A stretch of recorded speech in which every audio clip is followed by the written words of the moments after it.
শবে কদরে নাকি সকল গুনাহ মাফ করা হয়, তাহলে বান্দার হক যারা খেয়েছে এবং শিরকের গুনাহ এগুলো কিভাবে মাফ হবে? আল্লাহ তো বলেছেন হাসরের ময়দানে সবকিছুর হিসাব দিতে হবে।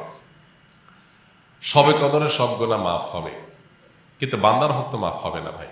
বান্দার হক বান্দার কাছ থেকে আদায় করে মাফ চেয়ে নিতে হবে, মাফ পেয়ে নিতে হবে, তারা হলে মাফ হবে না। আমরা অনেকে মোছে তাও দিয়া বসে আছি যে শবে কদর সব মাফ করে দিবে, তাইলে চুরি দাড়ি ডাকাতি 2 নম্বরে যা কিছু করলাম এক শবে কদর ইবাদত করলেই তো সব মাফ, তাহলে আর চুরি দাড়ি বন্ধ করার তো কোনো কারণ নেই।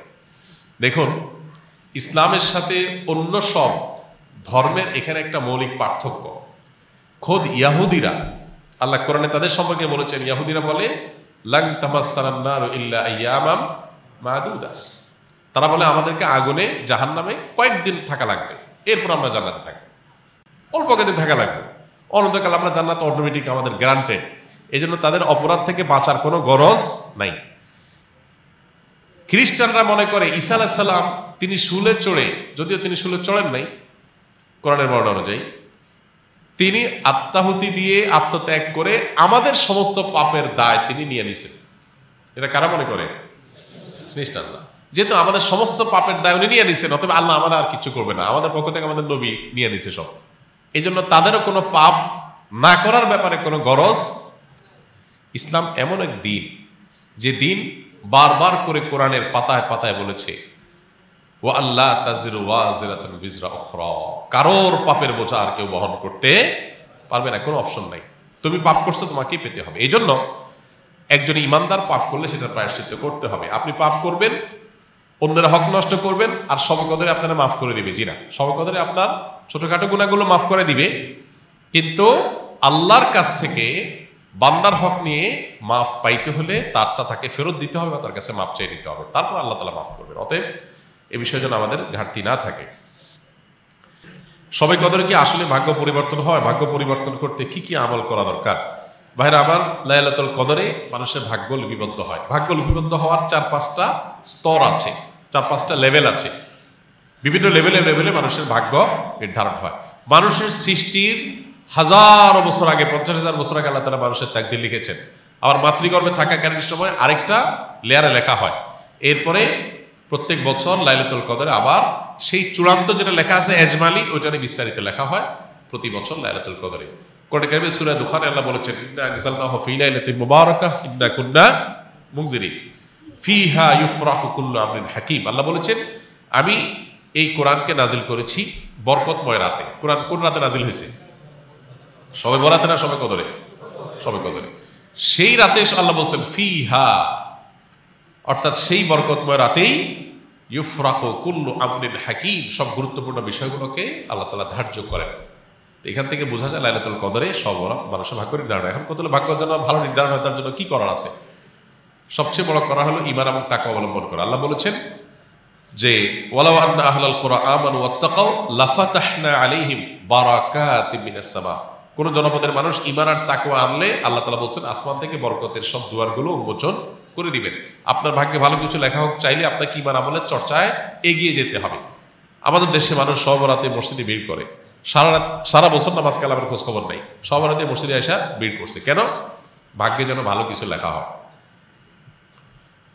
একজন চেয়ারম্যান সরকারের কাছ থেকে রিলিফ পাইছে বা জনগণকে বন্টন করার জন্য জিনিসপত্র পাইছে। তো চেয়ারম্যান সাহেবের পাতি যে সমস্ত নেতা আছে বা চেলা চামচা আছে, সহযোগী আছে, এরা ভাগ নিতে আসছে। এক চামচা নির্বাচনের আগেও ছিল না, পরেও ছিল না, ভোটের সময় ছিল না, পরেও ছিল না, কোনো কিছুতে নাই। এখন যখন সরকারি চাইলে এসে হাজির হয়ে গেছে, গমা এসে হাজির হয়ে গেছে, সে এসে ভাগ নিতে হাজির হয়ে গেছে। কি বলেন, এ পাবে ভাগে? আর যে সবসময় ছিল, ও যদি এই দিন হাজির নাও হইতে পারে, তারপর চেয়ারম্যান সাহেব তার জন্য ঠিকই রেখে দিবে যে তুমি এগুলো বন্টন করো তোমার এলাকাতে। তো একইভাবে আল্লাহ রাব্বুল আলামিনের আনুগত্য যদি আমরা সবসময় করি, ইনশাআল্লাহ আল্লাহ আমাদের নসিবে ভালো কিছু দিবেন। এক রাতের ইবাদত করে সব নিজের পক্ষে নিয়ে নিবা, সারা বছর আকাম করবো, এটা সঠিক পদ্ধতি না। দ্বিতীয়ত হলো লা ইয়ারুদ্দু তাকদির ইল্লা দুআ। দোয়া এমন একটা হাতিয়ার যে আল্লাহ তাআলা তাকদীরের 2টা পার্ট আছে, একটা গায়রে মুবরাম, একটা মুবরাম, একটা চূড়ান্ত, একটা অচূড়ান্ত। অচূড়ান্ত তো আমাদের দৃষ্টিতে, আল্লাহর দৃষ্টিতে সেটাও চূড়ান্ত। আল্লাহ জানেন যে আমরা সেটাকেও দোয়া করে পরিবর্তন করাই নিব। তো দোয়ার মাধ্যমে ওই তাকদির পর্যন্ত আল্লাহ পরিবর্তন করেন। এই জন্য বিশেষ করে আল্লাহ কাছে দোয়া করতে হবে, লাইলাতুল কদর হোক অন্য সময়, ইনশাআল্লাহ আল্লাহ তাআলা ভাগ্যে ভালো কিছু দান করবেন।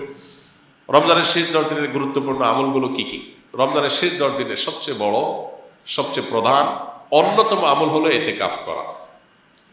আমার যদি আল্লাহ তাআলা তৌফিক দিতেন একজন একজন করে রোজাদারের হাতে পায়ে ধরা বা অনুনয় করে বোঝানোর, তো আমি একজন একজন করে বোঝানোর চেষ্টা করতাম। রমজানে আপনি অন্য কিছু করতে পারেন না পারেন, রমজানে ফরজ রোজাগুলো রাখেন, গুনাহ থেকে বেঁচে থাকেন, আর শেষ দশকে ইতিকাফ করেন। বাস আপনার রমজান সার্থক হওয়ার জন্য যথেষ্ট হবে ইনশাআল্লাহ। নবী করিম সাল্লাল্লাহু আলাইহি সাল্লাম রমজানের রোজা দ্বিতীয় হিজরিতে ফরজ হওয়ার পর দশম হিজরিতে তিনি মারা গেছেন। এই কয়েক বছরের মধ্যে, 8-9 বছরের মধ্যে একটা বছরও তিনি ইতিকাফ ছাড়েন নাই। রমজান আসছে আর তিনি ইতিকাফ করেন নাই, এটা কোনোদিন হয় নাই। যে আমল নবীজি সাল্লাল্লাহু আলাইহি সাল্লাম জীবনে কখনো ছাড়েন নাই, আমরা বেশিরভাগ মানুষ এখানে আছি যারা জীবনে সেটা একবার করি নাই। এর চেয়ে বড় দুর্ভাগ্য কি হতে পারে বলে? আপনি যদি রমজানের স্বাদ পেতে চান, শেষ 10 দিন মসজিদে বসে যান ইতিকাফে, আপনি স্বাদ দেখতে পাবেন।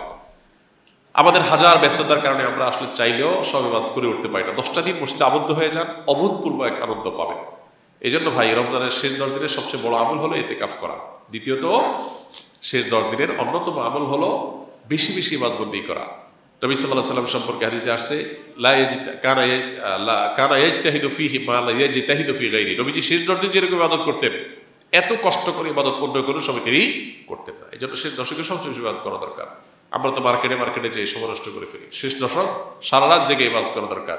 কানা ইদা দাখালাল আশর আহিয়া লাইলা ওয়া আইকাযা আহলা ওয়া শাদ্দা বি'জারা। নবীজি শেষ দশক শুরু হলে কোমর বেঁধে নিতেন, ফ্যামিলিকে, পরিবারের লোকদেরকে ডাকে তুলতেন এবং সারা রাত জেগে থাকতেন। এই জন্য ভাই, শেষ দশক যেন কোনোভাবে না ছুটে। আল্লাহ আমাদের তৌফিক দান করুন। শবে কদরের নামাজ কত রাকাত, নিয়ত কিভাবে করতে হয়, কি কি আমল আছে? শবে কদর বছরের সবচেয়ে শ্রেষ্ঠ রাত।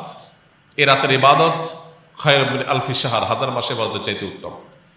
তো এই জন্য এ রাত জেগে আমরা ইবাদত করার চেষ্টা করব। কিন্তু ইবাদতের নির্দিষ্ট কোনো ফরম্যাট, নির্দিষ্ট কোনো পদ্ধতি কোরআন বা হাদিস শিখায় দেয়নি যে আপনাকে নামাজ পড়তে হবে এত রাকাত, প্রথম রাকাতে অমুক সূরার সাথে তমুক সূরা এতবার পড়তে হবে, দ্বিতীয় রাকাতে অমুক সূরার সাথে অমুক সূরা এতবার পড়তে হবে, এরকম কোনো ধরা বাঁধা নিয়ম বলে দেওয়া হয় নাই। অতএব শবে কদরের নামাজ বলতে আলাদা কোনো ফরম্যাটের নামাজ নাই। আপনি 2 রাকাত করে নামাজ পড়বেন, ধীরে ধীরে সুন্দর করে যে কোনো সূরা দিয়ে পড়তে পারেন, যে কোনো সূরা যে কোনো সংখ্যকবার পড়তে পারেন, নির্দিষ্ট কোনো ফরম্যাট ঠিক করা নেই।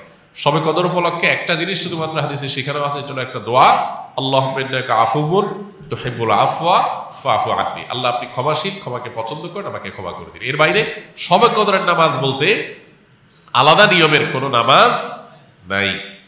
নামাজের বাইরে আপনি কোরআন তেলাওয়াত করবেন, দোয়া করবেন, জিকির আজকার করবেন, তাসবিহ তেলাওয়াত করবেন, বিভিন্ন নেক আমল করবেন, দ্বীনি বই পুস্তক পড়বেন, বিভিন্নভাবে আপনি রাতটাকে কাটাবার চেষ্টা করবেন।